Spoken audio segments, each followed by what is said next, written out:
You are listening to Whole Earth Radio with your host, Rob Seaman.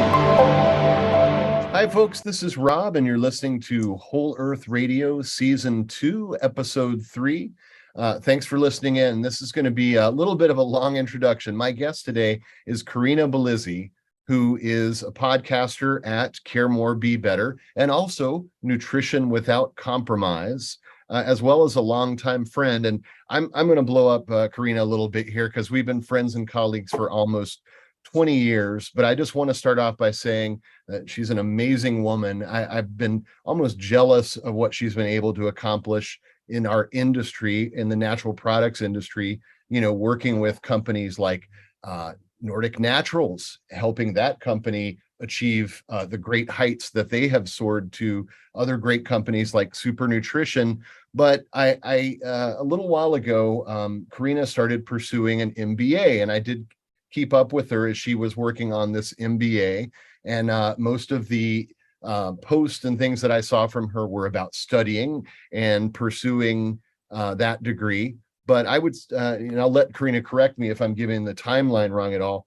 But about 2 years ago, shortly after finishing her MBA, she started the Care More, Be Better podcast. And she's had on some great folks, not just from the natural products industry. In fact, it's not mostly from the natural products industry. It is more the social activism part, the social justice world, environmental justice.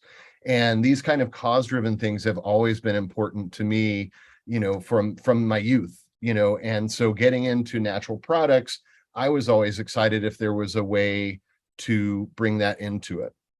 So Karina is someone that has been a woman who accomplished a lot before this most recent phase of her career. So now she's really, in my mind, creating some great content and taking it to this next level of what I always felt like, honestly, our industry should always be about. Natural products should be about social activism. And it has been, but perhaps not enough, not delving deep enough. And on both of her two new podcasts, Karina is delving deeper. So Karina, thank you for being on. Wow. Well, that was quite the introduction. I feel like I should just, I don't know, exit the stage and let you tell the whole story at this point. But it is such an honor to be here. I've tracked too what you're doing with this approach to podcasting when it was just a little fledgling YouTube piece as well. So really interested to see what we can talk about today, whether it be the Beatles and music that we both love, or things in the space of omega-3s, since that's where I've spent the bulk of my career. Yeah, absolutely. And, to make that connection, I do have some specific questions about your podcast, but I think it seems so obvious to me, the connection between natural health, natural medicine, if you will, and activism, social activism.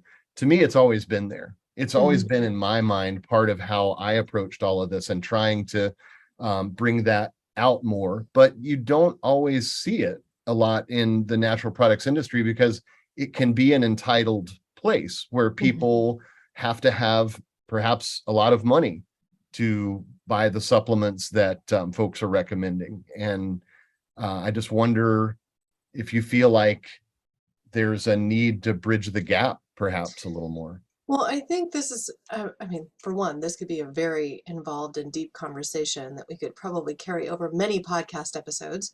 But we do have some really good examples of companies choosing to take a stand and really be more than their product.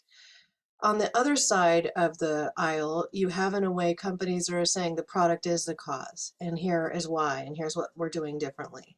So I'd first like to talk about a great example from someone you and I both know, which is Paul Stamets over at Fungi Perfecti, and doing that hard work specifically in the space of mushrooms, but at the same time championing the bee and really trying to help us more deeply understand how even some of the mushrooms that are available to consume for human nutrition can actually positively impact honeybee hives so that they don't experience colony collapse.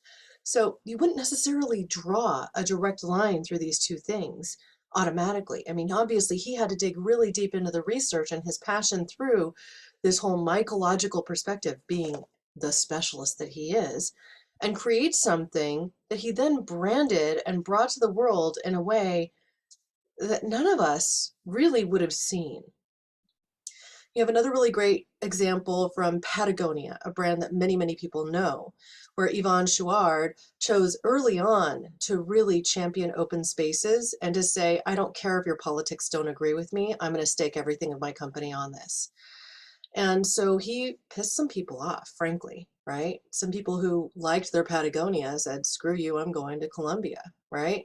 I'm going to go to North Face. I'm going to a different brand who's also now championing their own cause partnerships. But it didn't matter to Yvon Chouinard because it was so important to him that we do everything we can to preserve open spaces so people can get outdoors and play every single day, right?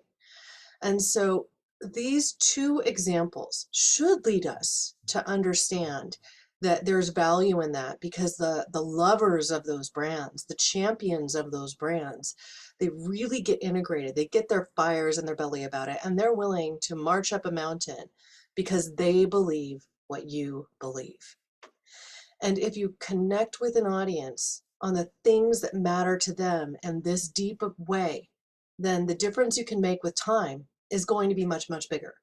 And you and I both saw this when we were working together to drive forward with Nordic Naturals and create a new category within the omega-3 space to help people understand that they didn't first need to always go to flax oil for their omega-3s, that there was an incredible benefit to getting a direct source of EPA and DHA. And at the time, the only real way to do that was to go to fish oil. And so what were we doing together? We were championing this idea of correcting the global omega-3 deficiency. We were championing this idea that fish oils didn't have to taste bad, they didn't have to be rancid, and they didn't have to burp back on you so you'd have a negative experience and feel like your breath might stink of fish. So we were cause-driven in the entire approach of building that brand with that one idea that we could change people's health through this powerful nutrient. And we weren't wrong in doing that by any stretch of the imagination. I mean, it's absolutely true, right? People need more omega-3s. We're all deficient.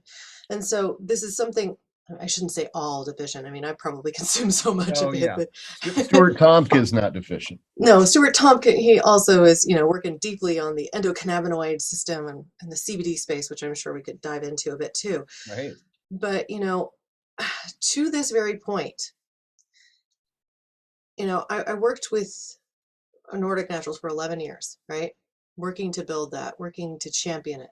And towards the end of my tenure, I was really pushing hard for us to move heavily into the world of algae because I was concerned for the health of our oceans.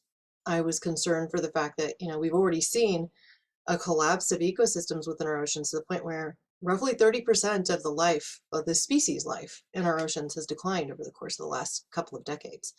It's challenging. It's remarkable. We need to do more to, like Yvon Chouinard from Patagonia would advise us to leave more open spaces, to, essentially dedicate swaths of the ocean that are abundant and say, no fishing here at all. We need to let it recover, right?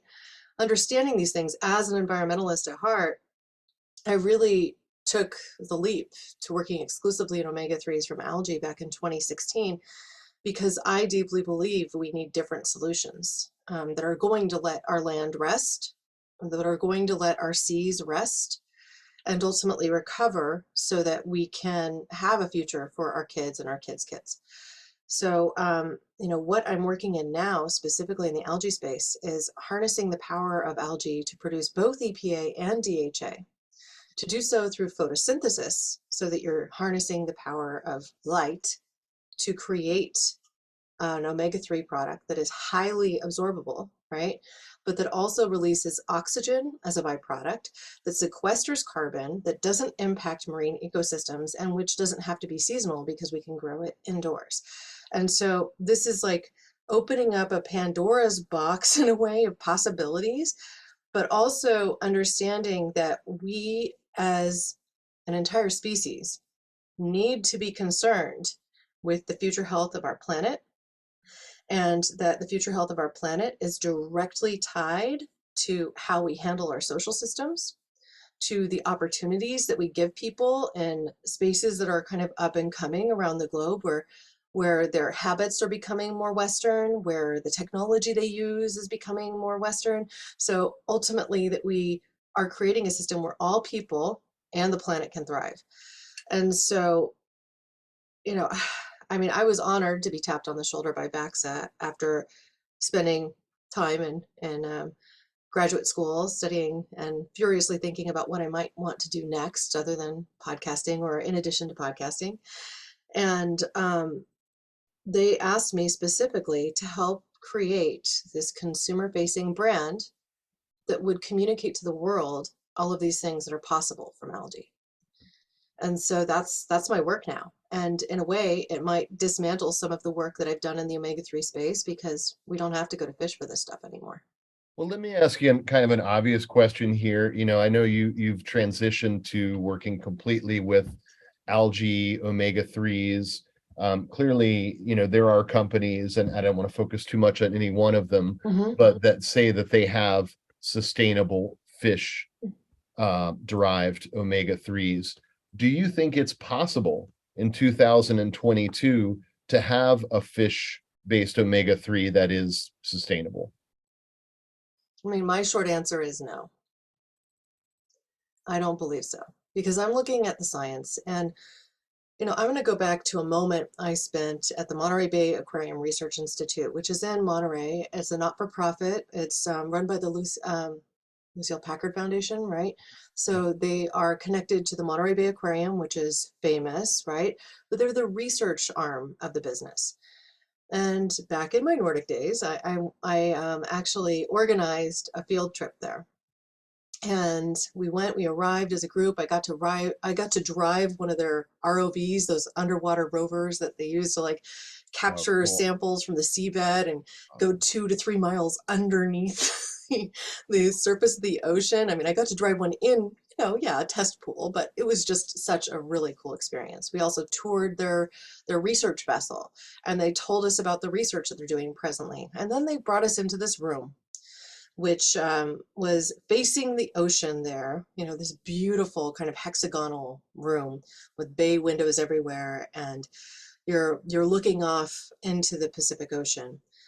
They bring the shades down and they start to show us a video. And then they start to show us slides. And the researchers are up there talking about the increasing acidity of our oceans.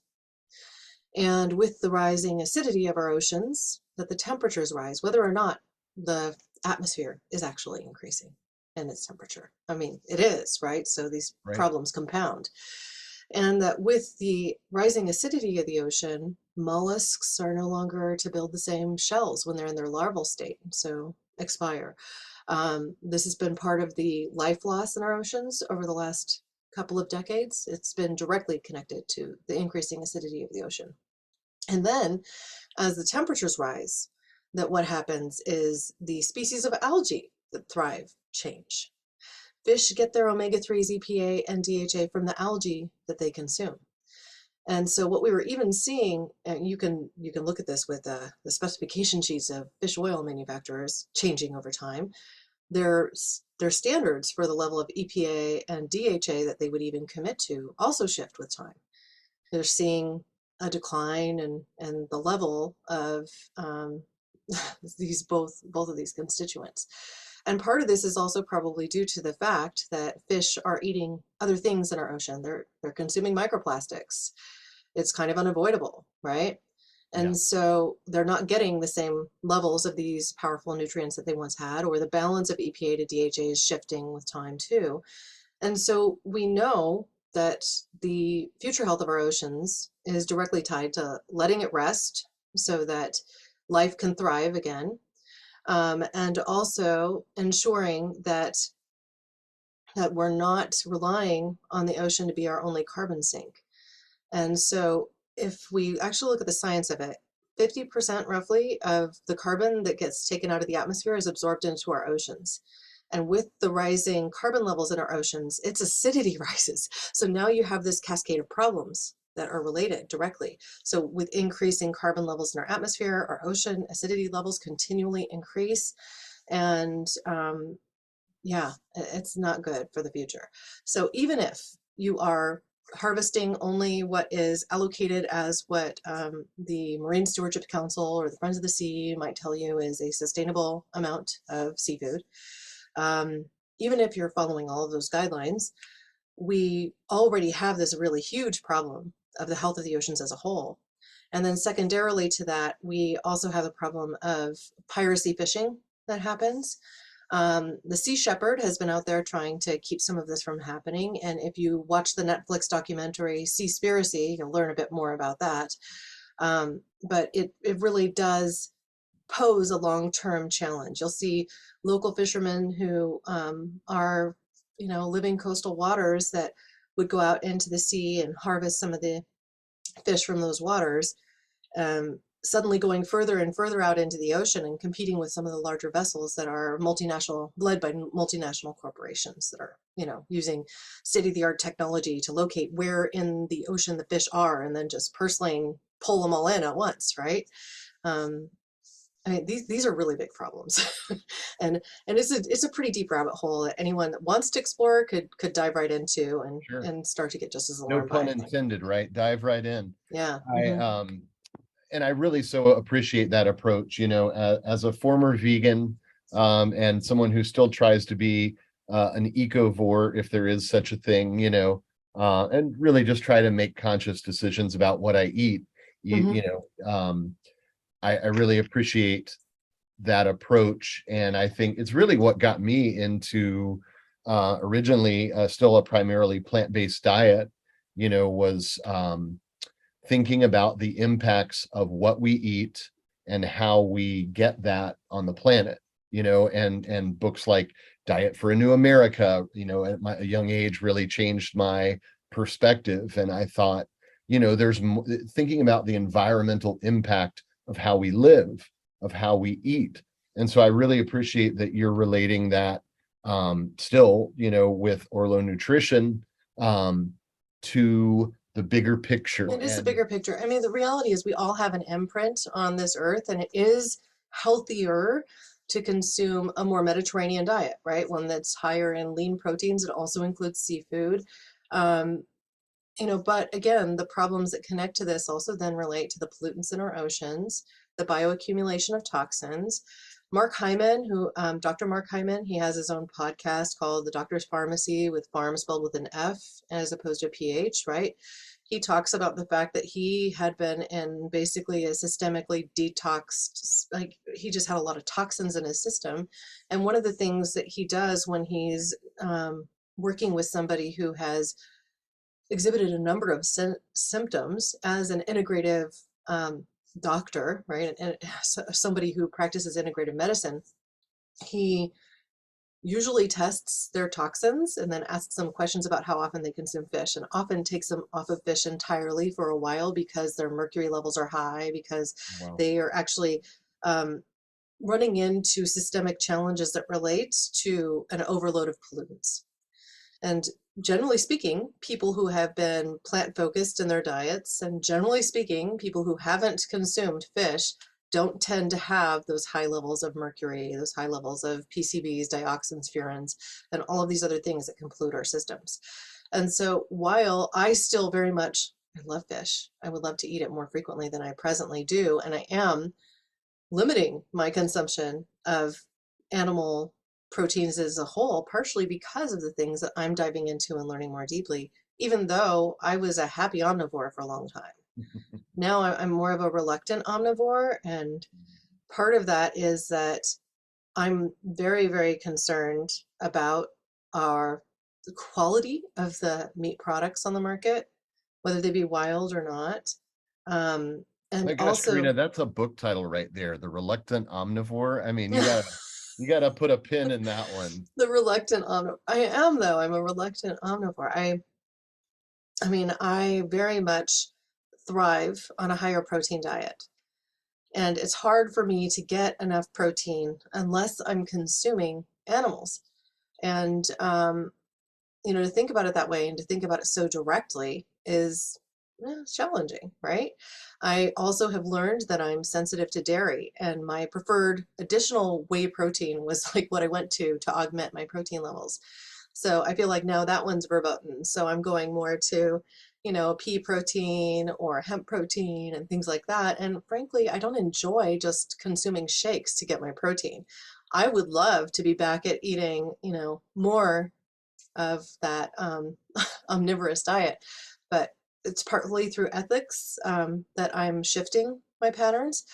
But I think mostly it relates to this one idea, and it's the future health of our planet. And this is the thing I'm worried about. And so being able to work at this sweet spot in a way where I'm saying, okay, we have gotten technology to the point where we can actually produce EPA and DHA from algae, that we can do so in a polar lipid form, which is much more absorbable than the triglyceride omega-3 fish oils that you might be consuming, and do so in a very small pill so that you can get the omega-3s that your body needs every single day. I mean, and also be working in the climate solutions place through the work I'm doing it's a gift, but it's hard work. I'm glad you said that, because that is one of the things. Now, algae, omega-3s have been around, you and I have dealt with them going way back, but it was primarily DHA. Almost exclusively DHA, grown via fermentation, which means you're feeding sugars, which may or may not have been harvested responsibly, which may or may not be organic, feeding sugars to this specific species of algae called Schizonochytrium in tanks, which you could have anywhere. It could be in a warehouse. It doesn't have to be grown photosynthetically. But the problem with that is that there's a carbon cost to growing all the sugar, for one. It's not photosynthetic. It's not a photosynthetically grown algae strain, and so that means that you're not, using existing power from sun or from green energy created light, and you're not sequestering carbon in quite the same way. You're not feeding it carbon to produce oxygen because you're not using photosynthesis to grow it. Now, is there another advantage to algae omega-3s? Because you mentioned the polar lipids. When I started to look at some of the science, on the newer science that you're dealing with on the algae omegas, this idea of a polar lipid, that it could be potentially more bioavailable, right? Much more than a traditional triglyceride or even ethyl ester. Yeah, if you'll remember back to some of the trainings I think we both participated in at some point too. A few of them. We were talking about polar lipids because we really wanted to be able to produce one that was, also clean. And part of the problems with trying to extract polar lipids from fish sources is it's very challenging to produce an end product that doesn't also have some of those toxins, the problems that we talked about earlier, the PCBs, dioxins, furans, mercury, that are in, larger fish body. And so you would ultimately refine them into this more triglyceride form, right? And so we're walking a different path because we're able to grow algae in this very controlled environment. We don't have to worry about the toxins because we've got the inputs all managed, right? We're using pure Icelandic water that comes from 2 miles underground. We're using essentially only the nutrients that the algae needs to thrive, only the light that they need to thrive. It's a closed system, so it's not open air. That means you're not getting environmental pollutants that just drift into the water with rainwater or with anything else. And we're also only growing the algae strains we want, because there's no infiltration of external algae strains or amoebas or beetles and water bugs that like to eat the algae that we then have to use pesticides for. So there's no pesticides, no herbicides, no fungicides, no other algae strains. You can grow and optimize for exactly the nutrients that you want. And because it's so clean, we can preserve the polar lipid structure when we extract or when we concentrate, I should say, the omega-3. It's not like we're really extracting it per se. It's more like we're concentrating the omega-3. And this minimally processed method enables us to retain that structure. And what's really critical about being in that polar lipid form is that it can, pardon me, is that it can cross your the blood lipid bilayer. It gets right into your cells. It gets right into your body. It can go straight to your brain. And what I learned earlier this week, I was interviewing a researcher for my podcast, Nutrition Without Compromise, that I met back in 2008, when I was at the first ISFAL that I attended, that was the International Society for the Study of Fatty Acids and Lipids. Her name is Melanie Plourde, and she's doing research specifically about omega-3s and the axis of plasma, which is your blood, right? Liver, brain, right? This connected point of like getting these powerful omega-3s into the brain and then what it does. And what she shared with me is that people with the ApoE4 genome type, that's the apolipoprotein epsilon 4, very long name, right? Okay. But people with the ApoE4 genome type may have a harder time absorbing omega-3s like DHA into their brain. And that the form of the fat in these particular people is absolutely related to outcome. And that's the thing that she's investigating now in rat models, because they can dissect the rat afterwards and see specifically what's happening in the brain tissue. So the form of the fat is absolutely of interest and of point. It affects your absorption. It affects whether the DHA and the EPA present actually make their way into your tissues. And the tissue specifically is the issue. And so, yes, we can clap a la Stuart Tomk or anybody else, but it's getting into the tissue that really counts. And so one of the side benefits of having a polar lipid as opposed to something that's in the triglyceride form like fish oils, ethyl ester like super concentrated fish oils that are not reesterified into a more absorbable form, or even free fatty acids. So if you compare these liquid fats that you pour into a glass of water and they sit on top to a polar lipid and stir them up, the polar lipid will integrate into the water, right? Turn it whatever color, in our case, green, because we have phytocompounds from the algae that is photosynthetically grown, so there's chlorophyll in there, right? Yeah. So that tells you a couple of things. For one, when you consume the algae oil in the polar lipid form, as opposed to the liquid fish oil or the liquid algae oil that's in that, kind of clear, refined, looks almost clear, like slightly yellow, right? So you compare these two, the fish oil or even the algae oil that's not in the polar lipid form, you consume it, it's going to sit on top of your stomach. It creates a little bit of that aldehyde byproduct, which is the burp, even if it's fresh. So that's the other point. It just won't be as fishy if it's fresh, okay? And then, so you're having that kind of burp back. It takes your body a while to integrate the omega-3s. When you take the polar lipid form, you don't experience that burp back. It's more easily integrated directly into your system, can cross the blood-brain barrier, get to your brain, which is absolutely critical considering half of the fat in your brain and eyes is specifically made up of DHA. And so for someone like me who knows that I have a representation of ApoE4, okay, so this is tying back to that ApoE4 issue, and that people with this specific genome type are more likely to experience Alzheimer's, dementia, and cognitive decline, you better bet that I am working to get my polar lipid form of DHA into my body every single day to support my health and to ultimately help to safeguard and ensure that I am not going to be the statistic that my grandmother was as she declined in her 70s.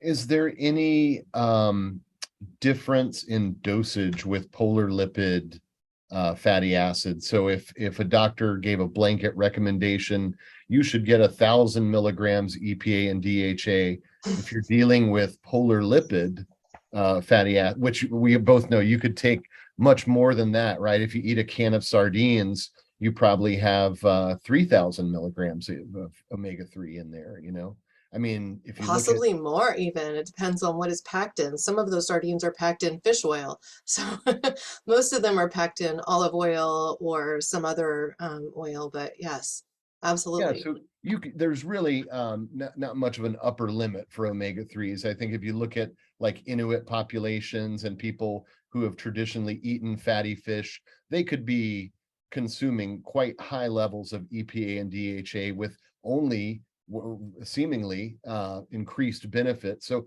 I guess my question is not what the upper limit with the polar lipid algae-based omega-3s that you're dealing with. It's just, I guess my question would be more, is it possible that you could get a benefit at a lower dosage? I mean, that's the question that we're investigating right now. Early research says yes. Ultimately, if we compare an omega-3 like those that we are producing in the polar lipid form from our algae strain, and we compare that to even krill oil, which has demonstrated higher levels of absorption, and therefore the whole marketing campaign and the reason krill rose, right, was that you wouldn't require as much of that particular fat. Of course, long term, that hasn't really won out. And if you go and you buy krill oil today, instead of having 30 milligrams of EPA and DHA like it used to, they've augmented it with fish oil. Now, 30 milligrams was always too little, but they were really trying to push on that, right?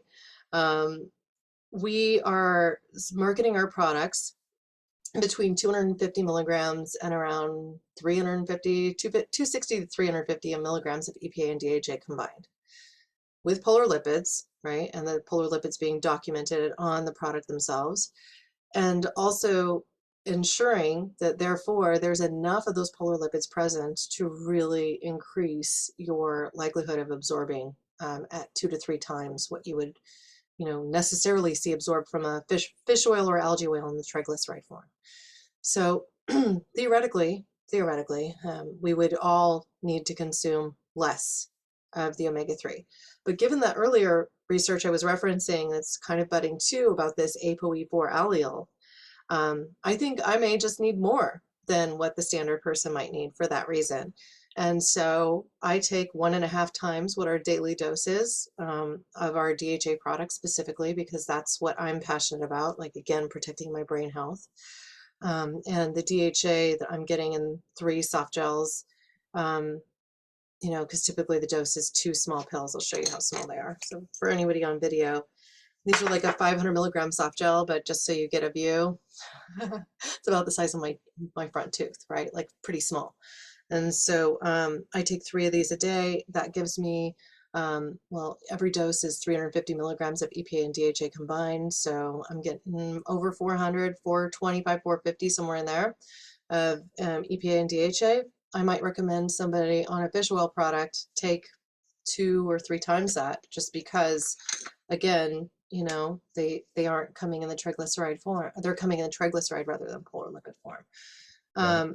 But it's going to vary by individual, and this is the thing I think we need to take some acceptance and understanding of. I've written on this subject for Ageist, which is a publication that specifically celebrates people 50 plus, right, and looking at aging differently. But we need to understand what our diet really is. And we need to understand what our balance of omega-3 to omega-6 consumption really is. This is very hard to get at the bottom of without doing at least some testing to see how you're performing. There's a company called Omega Quant, which sells a blood spot test for $49. That their basic test is $49 on their website. They have a more comprehensive one at about $100. And we're actually in the middle of doing a clinical study that compares our finished product in the soft gel form to a fish oil of the same dose. It's running for about the next 6 months, and we expect to see 2 to 3 times the absorption and efficacy into the blood, of what you're seeing with the fish oil company or the fish oil comparative. Right. So, and this should prove out given other research that's already been completed. We just wanted to do it on our finished goods to show exactly, right? So what I would encourage people to do is really take a catalog, like look at your present diet, write down what you're consuming in the day-to-day.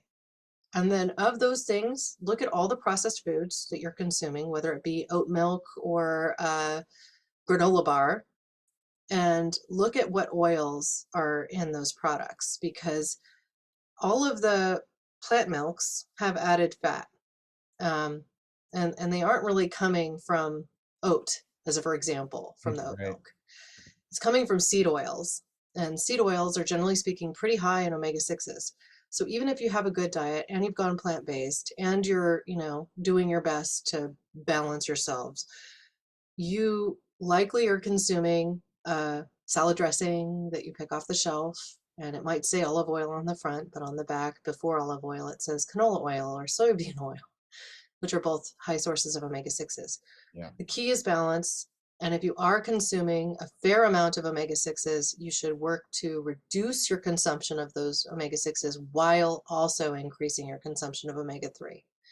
And if you're doing those 2 things, then you might not need as much supplementarily as another individual. I would always recommend people take somewhere in the realm of at least 250 milligrams of EPA and DHA a day. And if they don't have their diet in check, that they work to do more. Well, that may also be where some of those plant-based omega-3s come back in as food, to help balance out that omega-6, omega-3 balance, not so much as a direct source of EPA and DHA to meet some recommendation, but eating flax or avocado or chia in your daily diet may Well, be but to that helping point, avocado and olive oil, they're omega-9s, not omega-3s. So they don't really impact your balance of the omega-6 to omega-3 as much. They also have omega-6s present in them Sure. and perhaps some alpha-linolenic acid, which is the plant source of omega-3, but they're mostly omega-9. They don't tend to disrupt your system to either make it more inflammatory or less inflammatory. So they're a great replacement for some of the seed oils, but it's really challenging to cook with them. You can't cook with them. Right. No, So I'm not a sure, low not with the fat oil. diet proponent at all. I tend to tell people, look, if anything, you probably need more fat, like just reduce your carbohydrates as much as possible, because we don't need to sit here and eat, wheat and grains and food bars and food replacement bars all day long. We need to consume real foods and less highly processed foods. Yeah, that's where I was thinking of any of that as more the whole food as opposed to an oil, because if you think about flaxseed oil, and when I got into the industry in the 90s, it was the cure for everything. It was like, oh, you have inflammation, take flaxseed oil. And people weren't eating flaxseed products, food products. They were taking, capsules or soft gels or Well, high lignin flax oil is an incredible tool for your health. I really love flax oil for things like salad dressings. One of the things I encourage people in my life to do, I mean, I still do buy some salad dressings from the shelf, but I'm very careful about which ones I do buy. But mostly I make it at home. And this can be a really fun and easy thing to do. It's not complicated. You can even take one of those old salad dressing bottles, fill it half with the olive oil and half with whatever vinegar you love, throw some spices in there, shake it up just like you would the other stuff that you buy at the shelf, and you're done. It's Awesome. not hard. So I really do encourage people to try and take charge a little bit in that perspective, and even consider doing things like making your own mayonnaise, because it's easy and you can select the oil. I have bought walnut oil, avocado oil, and also, I've used olive oil, but I don't like the flavor as much, specifically in a mayonnaise. Oh, So wow. I like avocado. You can also use flaxseed oil. I mean, these are all things you can do. It doesn't have to Sure. be hard, right? Yeah. And you can lend a slight flavor from that particular thing into what you're doing. You could even use MCT oil. It's liquid at room temp, and you could use that. I mean, it's a very healthy fat. Well, and I think that's a great segue, because you talk about really taking charge, use that phrase, and doing things yourself, not accepting the prefabricated solution that is handed to us. And I Mhm. think that might be a good segue to talk a little bit about Care More, Be Better. Hopefully, your podcast, your primary podcast, your initial podcast. It's my And I, oldest one. It's my yeah, it's my baby. kind of like your two So kids, have two podcasts, right? No, I'm kidding. But you they're both children in a way, yes. right, you have two sets of babies there, right? But and I know your real kids aren't babies anymore. But I do think the Care More Be Better is a really interesting place to start, because and I think I was telling you, leading up to this, I was really impressed and surprised to some extent that how deep you had gotten, because a lot of these conversations, a lot of the green conversations that I've heard and seen around our industry and just in general, a lot of times they stay kind of surface. Everyone make sure you recycle, and buy these right products, and they're greenwashed kind of solutions. And you get kind of like, okay, well, if the solution is to buy another product, we kind of know what that is, and But the depth and the extensive list of guests that you've had, and I guess explains, to answer my own question here, why you felt the need to start a second podcast, because Nutrition Without Compromise is focusing squarely on nutrition. Right. Correct. So, I mean, you mentioned when you introduced me that I, got this podcast started after graduate school. That wasn't exactly true. So I'll just correct that for a moment. Okay, thank I you. started it when I was in graduate school. And part of the reason is that I was, studying to get my MBA. And part of my pursuit of this MBA was I wanted to see where my missing knowledge might be. I ultimately have worked to grow companies very, very successfully over the years. I was told by many that there was no reason I would ever need to get my MBA, but I was proving something to myself. And I thought perhaps I might transition away from being in the natural channel. I thought perhaps I might become less activistic even as a result. Maybe I would learn something new or different that made me somehow think that perhaps our finance systems weren't completely FUBAR. What it did for me, however, was help me learn the how and the why of the reality of our economic systems and how they're stacked to create wealth for the few and not the many. But also really kind of sparked this fire in my belly to double down on every effort I've ever had in the social impact and sustainability space. I mean, I have championed things like water projects around the globe. I've raised funds for team in training to support cancer research through my marathoning adventures, even funding an entire researcher for a year through my efforts. There's always been some element of activism that I've spearheaded. And so in the midst of being in these very finance-driven business classes with a lot of very inspired young people, as the old hag in the room by comparison to many of them. But I really felt this burning need to get my voice forward because I understood I'd had media training. I've built education campaigns. I know a lot of people that do incredible work in the not-for-profit space. People like Howard Schiffer from Vitamin Angels, who I did get to interview in episode 20 and dive deep into the work he's doing around the globe. Yeah. He started out, really working to correct the vitamin A deficiency around the globe so that we could have less preterm deliveries and so that children would be more healthy and so that mothers would be more healthy in these communities that didn't have access to the same kind of care or the same kinds of nutrition in their daily world, just vitamin A. And now his goal with that company is to ultimately end, first it started with ending infant blindness. Now it's ending nutrition-related infant mortality around the globe, ending. And he thinks he can do that. So helping people to hear these messages about people doing incredible work. It starts with a single idea and an inspired individual to help all of my listeners understand that there's power in one person and that one person can spearhead and push forward massive change if they work hard at it and if they remain focused, that they can amplify their efforts through community and through ultimately connecting with one another. I mean, these are powerful messages. In a world where we are often made to feel that our voice doesn't matter, to hear how it can. I mean, I think that there's huge power in that. And so that's what I've worked to do with Care More, Be Better. It's an invitation for my audience to care more about specific issues so that we can be better together. And my hope is to continue to build a community of individuals who want to seek to be more informed, better informed, and who ultimately may change some of their habits to push for greater change and more positive living.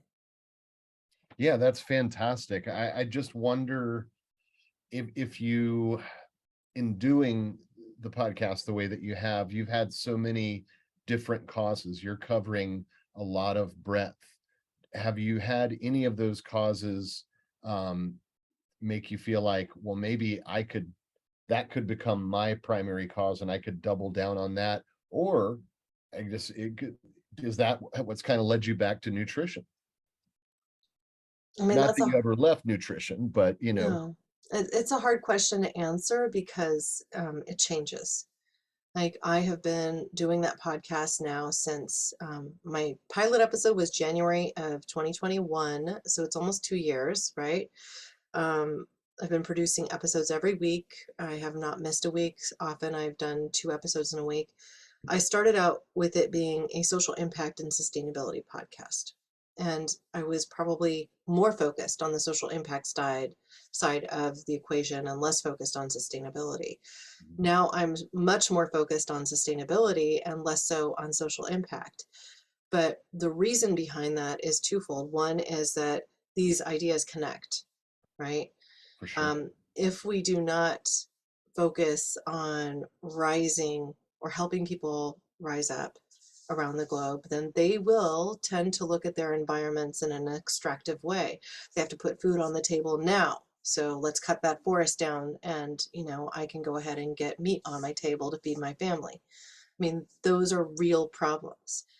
And so while from a philanthropic perspective, we might be working to protect wild spaces, people who live in these communities that are having to look at the immediacy of their concerns now could be undercutting some of those efforts. So we need to be concerned about both things, right? But the more I have learned, and largely through my podcast, through interviewing people, and through reading the books that they've put into the world, I have become more concerned with the future health and regeneration of our planet than I am with the more minor social issues. There are big social issues that we need to tackle globally. Access to things like clean drinking water, access to healthy foods, very, very important, right? The ability to take care of your family and your community from a medical perspective as well, not being hamstrung because you get a cancer diagnosis in your family and now everyone's, back to destitute. These are real problems that we need to solve ultimately. But if we don't take care of our planet, I mean, 1 or 2 generations down the road, the Earth will survive us, but we won't survive Earth. Yeah, and I thank you for doing it, because I know it can be, I think you've done a great job, but it can be kind of a thankless task trying to be an activist, because in my experience in my life, when you have to find an angle to try to, and I know you've got lots of media training and experience drawing people in, but it is, I think, the challenge to keep people really focused and motivated on how these things affect them and affect the world, because it's so easy. Our whole society is based on not paying attention to things that are inconvenient, like That's Al why Gore's. an inconvenient truth, right? Yes, I mean, and if something's inconvenient, just look at this stream of videos that are, coming in front of you. So to try to get some real content, some social, environmental change content into the stream, man, it is such a struggle, but it is so worth it. And as you just alluded to, we have no choice. Well, I was really pleased to see something happen recently. So tomorrow is October 21st. I don't know when this will air, but I recently interviewed Zipporah Berman, who is the founder of Stand.Earth, and she has been out there championing the idea of a fossil fuel treaty, of needing to actually have governments decide that they're going to take a stand against increasing our fossil fuel output. Now, your audience may not know this, but even as we talk about transitioning to a more green energy, we actually have contracts to produce 110% of what we produced last year in oil today. So we're not slowing down. And that is also part of the problem, right? And so she's out there banging this drum. Well, I did an interview with her that then got heard by a musician creator who is going to play snips from that podcast episode on stage in Canada at this event. And so to music as she's playing the guitar.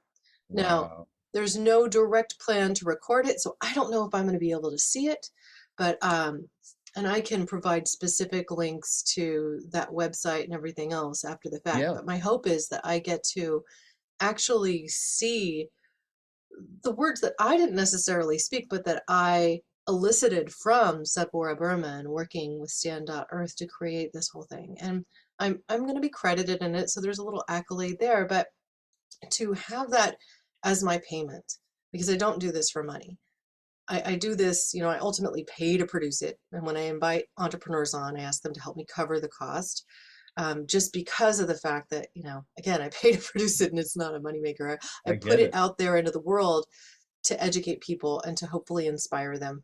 And also, it's incredible practice. I mean, I feel like I have become a much better communicator as a result and a better listener because I really have to listen to my guests to make sure I pick up on all the beautiful breadcrumbs that they leave for me.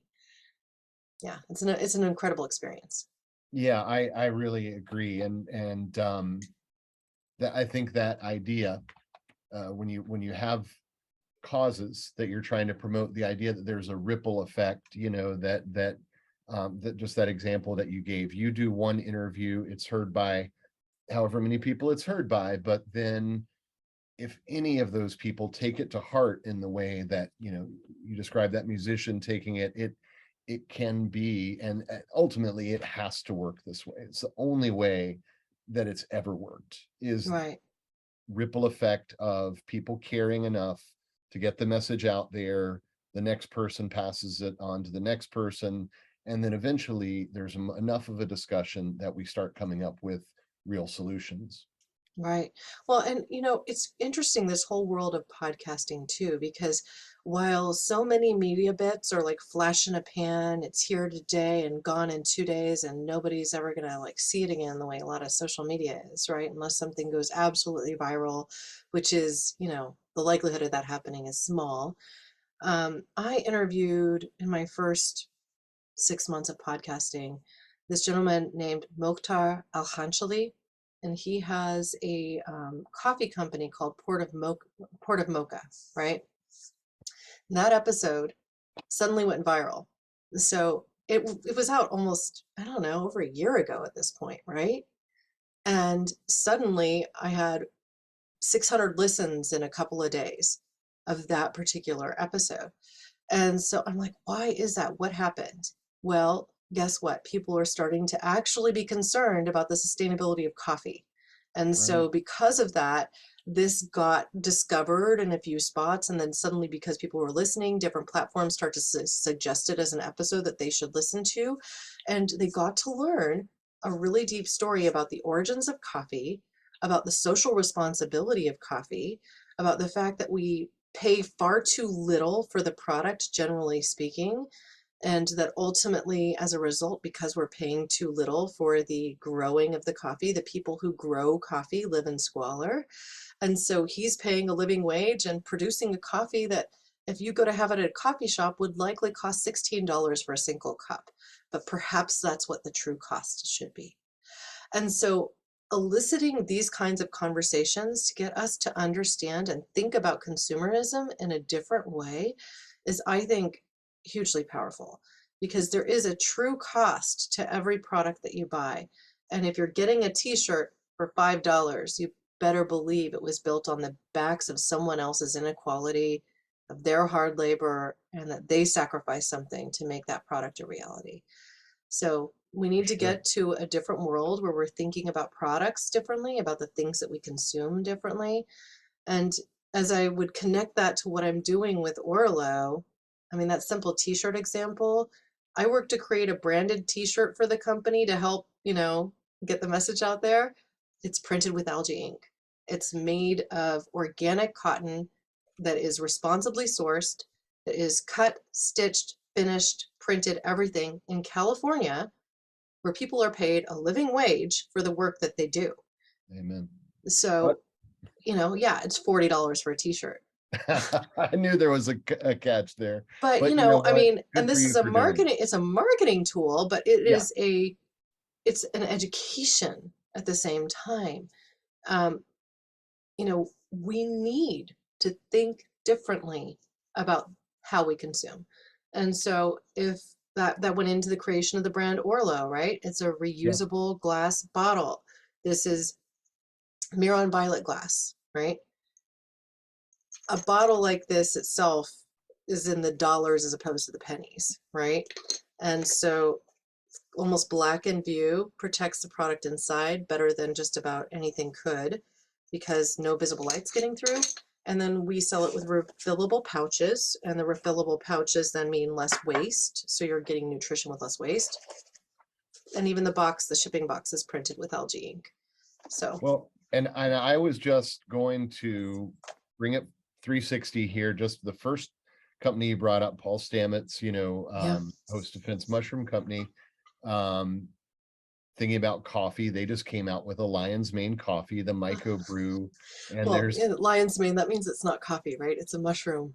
no, it's coffee with Lion's Mane, right? It's Oh, Lion's Mane mushroom with coffee, see, I and might buy into also, that. well, and also Lion's Mane mushroom with matcha, Mhm. green tea, and then mocha, and there's a whole family of them there. But sustainability, because and you brought it up first, that Paul is all about sustainability, Right. and these were going to go into essentially disposable packets because it's an instant coffee, it's sustainably produced, but that and the Lion's Mane are going to go into a water, and this pouch goes where? So Paul, the reason that Host Defense took so long to come out with that kind of product was that they actually worked on their own, not going to any company that already made it, to make a compostable pouch, to make an actually biodegradable pouch made from plant cellulose. And I said, okay, I'm okay with this, because you want to meet people where they are, but you don't want to screw up the environment any further doing it. And if you're just creating more waste and more packaging and more landfill, how can any of us really feel good about it? So I thought that kind of thinking is the way yourself, the way Paul Stamets, the way that other people who I'm inspired by in this natural products business and elsewhere in the coffee business and in non-businesses and NGOs and in the government, this is how we all have to be thinking, which is that, the stakes are high. The This stakes are all high. matters. It's not a lifestyle choice anymore, and pretty soon, I just hope we all realize that before it's too late. Well, yeah, I'm hoping so too, but I guess I'm not betting on it as much as I am saying I'm going to work to be a part of the change, and I'm going to educate as many people as possible. Because if I was to sit here and gamble on it, I mean, I really don't know. None of us has a crystal ball, but I will tell you, I have dramatically altered my personal lifestyle since I started my podcasting journey, and also since I started truly educating myself on the health of our oceans. I'm a scuba diver. I like to see these things firsthand. I have personally witnessed the fall of our coral reefs, right? Um, yeah, so I mean, it's how woke do you want to be? I mean, it can be difficult to remain inspired when you see sometimes how bad certain elements of our reality have gotten. But I think you need to choose the thing that you're passionate about and lean into that.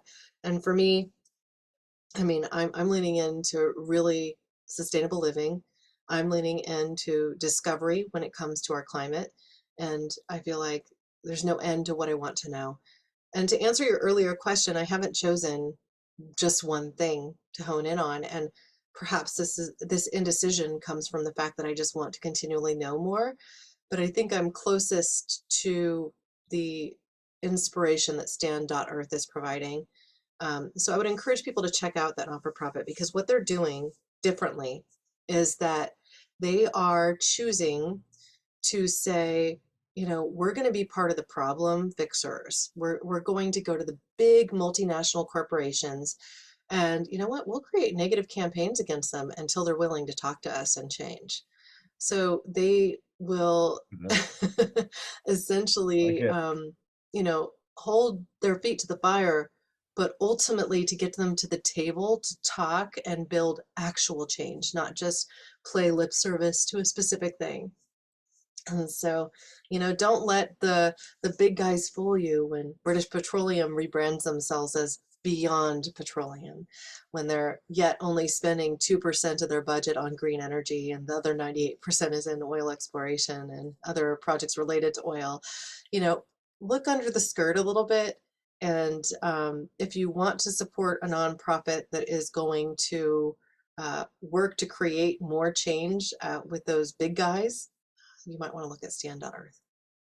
Nice. And I will put that in the show notes. And I know we've got some other links to put in there and some other things you've mentioned. It's nice to tie it all together and put links to that in the show notes. So I will circle back with you on all of that as well. But thank you so much for being on. We've got to do this again because we have just opened up about 50 giant cans of worms that could really spend an hour on any one of the topics that you brought up and that we've touched on. And I'm sure that's how you feel doing your podcast. I mean, doesn't it feel like, I guess when I asked you, is there one cause that leaps out at you?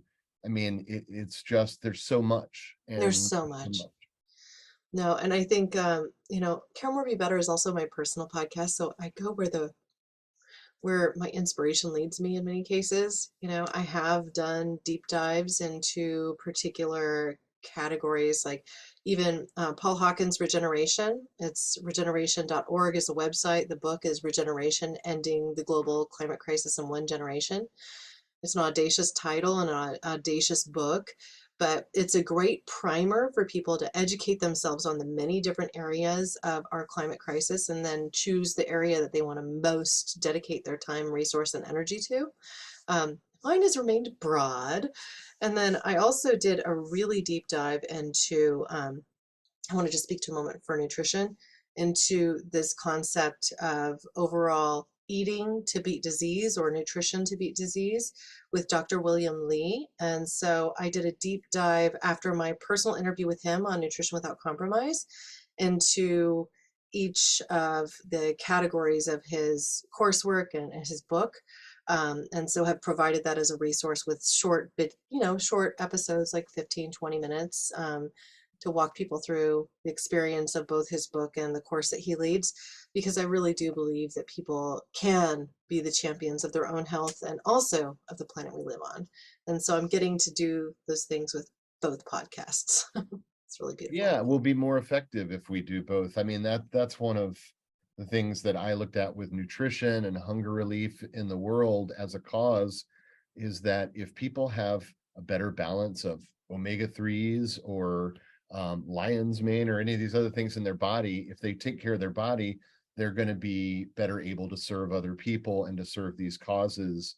So they are very interrelated, because if we want people to be more functional in their interaction with the world, they need to be more functional as people. And so it makes you look at yourself. I'm always, what can I do better about myself? And so if you look at it as a growth process, we're all growing together and serving what's important to us, our families, the causes that we believe in, and hopefully the planet.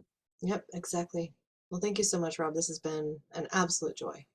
Yeah, thanks so much, Karina. You too. And like I say, we will have to do part 2, because you are doing so much that I don't think we could have possibly covered it all today, but I really appreciate your starting the discussion with me. Oh, thank you so much. This has been awesome. Yep. Thanks, Karina. We'll talk again.